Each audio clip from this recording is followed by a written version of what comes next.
What's up guys, this is Dani. Welcome back to my channel. So as you can probably tell from the title of this video, I'm going to be talking about my experience having retinal detachment and also getting surgery in order to fix it. So I actually had the surgery back in April of 2021, but I didn't actually post about it anywhere or tell a lot of people. So it might come as a surprise to quite a few of you who are watching this right now. And the reason we didn't tell anyone about it is because things happened pretty quickly and the entire experience itself was pretty overwhelming for me. So in telling people, of course, close friends and family members would call up out of concern and ask questions and stuff, which at the time I didn't really want because it would have just made me more anxious about what I was going through. And I decided pretty early on that I was going to make a video about it at some point because as common as retinal detachment is, not a lot of people know about it. In fact, I had no idea I was even experiencing the symptoms until it got pretty serious, and all the doctors that I went to kept asking me why I did not go see a doctor much earlier on when the symptoms first started appearing. And in fact, of the handful of people that I did share about this to prior to making this video, only one person had even heard of a condition called retinal detachment. And if retinal detachment is not treated as soon as possible, it can lead to blindness, so it's a pretty scary thing. So I really wanted to make this video in order to spread awareness about retinal detachment so that you might catch it as soon as the symptoms start appearing, as well as to share my own experiences of undergoing surgery for this. So a small disclaimer before I get into the video, I am not a doctor and everything that I explain in this video is only based on my own experiences and research that I did for this video. So if I do get any of the details wrong, please feel free to comment and correct me on the mistakes, and well, just take this as my own experience undergoing the surgery and everything. So what is retinal detachment? So if you know basic eye anatomy, the retina is actually a layer that is located at the back of the eyeball, and this is where all your visual nerves are located. And then in the middle of your eyeball is the vitreous humor, which is a jelly-like substance that is not attached to the retina, but it is sort of laying against it. And what happens is this jelly-like structure tends to move, and sometimes with age it will shrink and pull away from the retina and the rest of the surrounding of your eyeball. And when this happens, even though the vitreous jelly is not attached to the retina, when it pulls away from it, sometimes it does tend to pull the retina off the back of your eye and even cause tears in it. The moment I mentioned that it tears your retina, it sounds frightening as hell, right?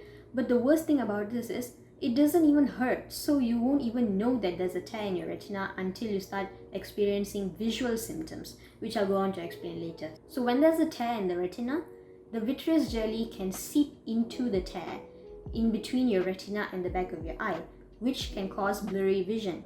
And depending on where the tear is, it can progress either slowly or quickly. So when you have an inferior tear, which means the tear is located at the lower half of your eyeball, the progression of the tear will actually be slower because it only depends on the jelly seeping in and pushing it away from the back of your eye. But if you have a superior tear, which means the tear is located on the upper half, gravity can actually have an effect in pulling the tear and making the hole wider much faster. So the progression of your loss of vision can actually be much faster. So you should get surgery much quicker than having an inferior tear, although it is serious in both cases. And if your detachment does go up to the macula, which is the middle part at the back of your eye that allows you to focus, it is very difficult for the macula to reattach itself to the back of your eye. So there is no guarantee that you will regain your vision as it was before the tear happened. So it is very vital to get treatment as soon as you start experiencing the symptoms. So what causes retinal detachment? Retinal detachment is something that actually quite commonly happens to people as they age because, as I said earlier, the vitreous jelly tends to shrink with age, which pulls away from the retina and causes a tear. But it can occur in younger people when there is a history of retinal detachment among relatives, when there is an impact or an injury to the eyeball which causes the tear, and also if you have myopia, which is when extreme nearsightedness causes the shape of your eyeball to change, hence causing the vitreous jelly to pull away from the back of your eye. It is very likely that when you've had retinal detachment in one eye, it can occur in the other eye as well. And even though you've had surgery to fix your retinal detachment, For the rest of your life, there is a risk of new tears appearing in your eyeball. And since the tears do not cause any physical pain, you have to be aware of the symptoms so that you can go and check it out as soon as they start appearing. So what are the symptoms for retinal detachment? The first one is having floaters or speckles in your vision, which means there are black spots floating around. And having floaters in your vitreous jelly is actually a normal thing as long as they are just tiny dust-like particles that don't really get in the way of your vision.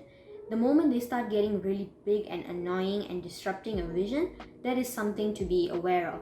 The second symptom is having dark flashes in your vision. And I actually experienced this symptom, but it usually happened when I stood up too fast, so I had always assumed that it was just the dizziness caused when you tend to get up too fast. And this only lasted for me for about a week, so once it stopped, I didn't really think too much about it. The third symptom is having dark curtains or dark spots in your vision, and this is when you know it's already pretty serious. So because what you see is actually inverted in your eyeball, even though I was having an inferior tear, the dark curtain was actually in the upper inner corner of my eye. And if you have a superior tear, the dark curtain will actually appear on the lower half of your eye. So I actually first started having that dark curtain like 2 months after I first had those dark flashes. So I never really connected the two. And of course, the fourth symptom is actually gradual blurriness, which is a symptom that I didn't really pay much attention to because at the time it was the end of my semester and I was too busy spending a lot of time in front of the computer because I had to submit my thesis as well as study for my examinations that were coming up. So I had attributed the gradual blurriness to actually having the power of my spectacles go up. But apparently that wasn't the case, and I knew it was serious the moment the dark curtain appeared. And the thing about the gradual blurriness is that when one eye starts to lose the vision, the other eye actually makes up for it. So I actually had no idea how bad it was until I sat at the doctor's office and they asked me to cover one eye, and that's when I realized that the eye that had the retinal detachment, which is my right eye, I could barely see anything out of it because of the dark curtain and because whatever half that I could see was so fuzzy, like I was underwater.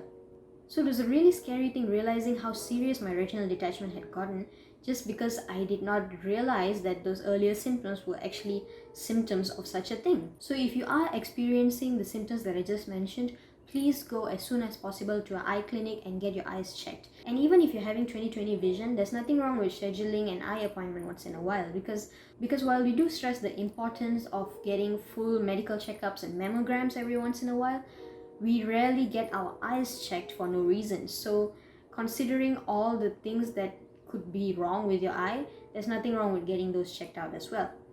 So what are the treatment options if you do have retinal detachment? So depending on the severity of your retinal detachment, there are a few things that will be recommended to you by your doctors. And while I'm not going to be showing you the visual diagrams and live operation videos, I am going to get pretty descriptive with how the treatment and surgeries work. So if it's something that makes you pretty squeamish or you are going to be going through the surgery, I highly recommend not listening to how the surgery happens except to what your doctor tells you, because it's just going to make you more anxious. So you can feel free to skip this part in the chapters below. If you are interested to see more visual descriptions as well as explanations from doctors, I have linked more videos in the info card above and also in the description below. So if you want to see a better visual explanation for how the surgery is done, you can check out those links that I've provided. If you're lucky enough to detect the tear before the vitreous jelly has seeped in through the hole and pulled your retina away from the back of your eye, then the solution is pretty simple because all you have to do is get a laser treatment to sort of stick the retina back against the back of your eye and glue the surroundings of the hole so that the vitreous jelly can't get in. And this can actually be a same-day treatment. Like you can literally get the laser treatment on the day that you get your diagnosis for retinal detachment in the doctor's office itself. And they actually did laser treatment for me because even though it was my right eye that had the tear, like I said earlier, the left eye has a risk of having retinal detachment as well. So they did detect that there were a lot of thin spots in my retina in my left eye.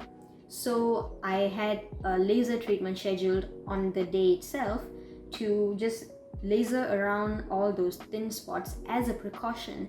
In event that there is a tear, it won't get too damaged. So the second treatment is actually a bit of a tongue twister. It's called a scleral buckle. So what they'll do is put a silicone buckle or a ring around your eyeball, which then constricts or tightens your eyeball so that it pulls the surrounding of your eyeball closer to the vitreous jelly in the middle. And this scleral buckle allows the vitreous jelly in the middle to press the retina back against the eyeball so that eventually over time your retina will reattach itself to the back of the eyeball. And once again, they will glue down the surrounding of the tear with laser treatment. The third treatment option is something called vitrectomy, and like the scleral buckle surgery, this is something that takes place in the operating theatre. So how vitrectomy works is that they will insert a needle through the sclera, which is the white of your eye on one side, and they will suck out the vitreous jelly. And they do this so that they can remove whatever vitreous jelly is between your retina and the back of your eye. And once they've completely cleared out the vitreous jelly from your eyeball, they will then insert another needle on the other side, and they will inject one of two things into your eyeball, either a gas bubble or an oil bubble. So what these bubbles do is replace the jelly in pressing your retina back against the back of your eye so that over time it can reattach itself to the back of your eyeball. With an oil bubble, you do have to go back for a second surgery in order to remove the oil from your eyeball. But with a gas bubble, you do not require a second surgery because over time the eyeball will recreate the vitreous jelly, and this will eventually dissolve the bubble until it shrinks and just disappears. So it usually takes about 2 to 3 months for the bubble to disappear, and in that time, your retina should have hopefully reattached itself to the back of the eye. And again, like the previous two treatments, they will do a laser treatment in order to glue the surroundings of the tear back to the back of your eyeball. Since my condition was pretty severe, they decided to go for a combination of a scleral buckle and a vitrectomy. And since it's been a few months, the gas bubble is completely gone, but the scleral buckle is still around my eyeball. And now I'm just gonna go on explaining a bit of my experience with the entire thing. If this is something that doesn't really interest you and you just want to know about retinal detachment in general, you can skip in the chapters below. But if you are interested to know how and where I got the surgery, then listen on. So like I said, even though I started experiencing the symptoms, I didn't really take it seriously until I had the dark curtain, because I just thought I was having nearsightedness and I just had to get my glasses changed. So when I told my dad that I was having a dark curtain that was obstructing my vision, he took me to eye surgeon's clinic in Equine Park, and I was seen by Dr. Asokumaran, who initially diagnosed me as having maybe stress that causes inflammation of the eyeball. But after having a few more checks done, he did eventually diagnose me as having a retinal detachment.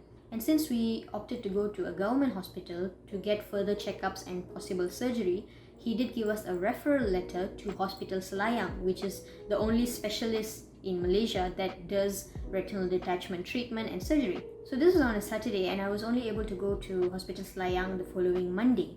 In the meantime, a family friend of ours, Dr. Shangri from Hospital Sungai Buloh, advised me to sleep without a pillow while waiting to go to Hospital Selayang, because this will actually help to prevent the jelly from seeping in further and slow down the progression of the retinal detachment.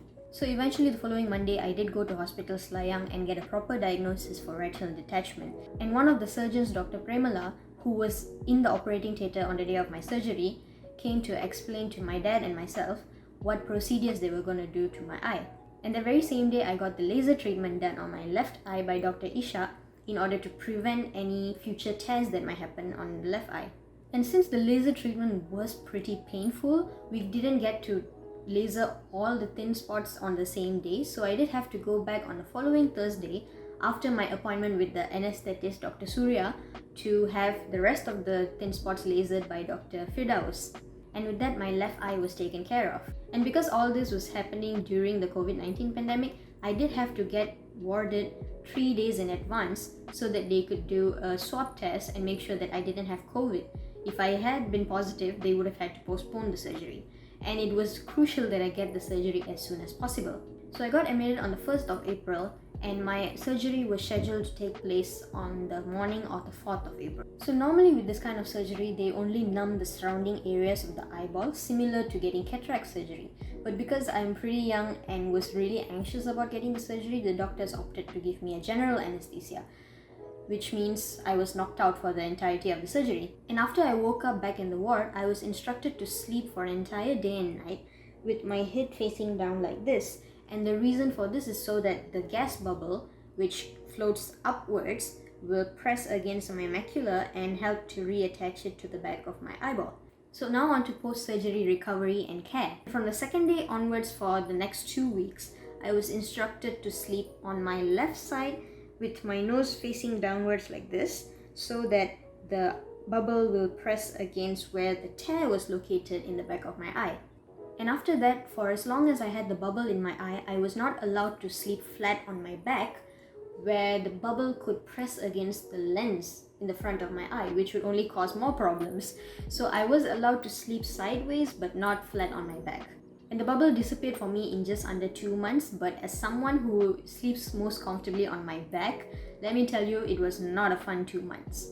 I was given painkiller drops and antibiotic drops for my eye, which I had to use between 2 to 4 hours for the entire time that I was awake, for as long as the bubble was in my eye. And I was given ibuprofen as a painkiller and to reduce any inflammation in my eyeball, as well as gastric medications to counter the gastric effects that could be caused by the ibuprofen. And the frequency of taking this medication, as well as how long you're supposed to be consuming the medication, will be advised to you by your doctors depending on your condition and your recovery. And for as long as you have the bubbles inside your eye, you are not advised to do any vigorous activities, as well as go on planes, because the altitude can actually mess with the pressure inside your eye. So my last appointment was actually on the 3rd of August, about a month after the bubble completely disappeared and just before I left to come to Korea. And I actually have one more follow-up in January, which will be right after I get back to Malaysia. So yeah, that was my roller coaster of an experience with retinal detachment, and hopefully in sharing my experience with all of you, I get to spread some awareness about retinal detachment, as well as shed some light on what the condition actually is. And this video also serves as a thank you note to all the doctors and nurses that I saw throughout my experience. From Dr. Asukumaran from Eye Surgeons Clinic in Equine Park, to Dr. Shangari, as well as all the doctors in Hospital Selayang, Dr. Zabri, Dr. Premala, Dr. Ishak, Dr. Firdaus, Dr. Ashikin, and all the nurses in Ward 6B in Hospital Selayang. Thank you so much for taking such good care of me and helping me to regain most of my vision in my eye. And as retinal detachment is not an eye condition that is as well known as cataracts or glaucoma, please help me to spread this video around so that we can spread more awareness on retinal detachment and allow more people who are experiencing these symptoms to catch it much earlier on and save their vision. If you enjoyed this video, please give me a thumbs up below so that I know you liked the video. And if you have any questions regarding retinal detachment, do drop them down in the comment section below and I will try my best to give you an answer.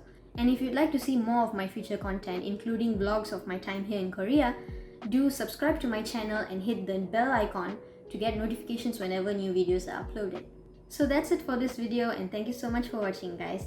This is Dani, over and out.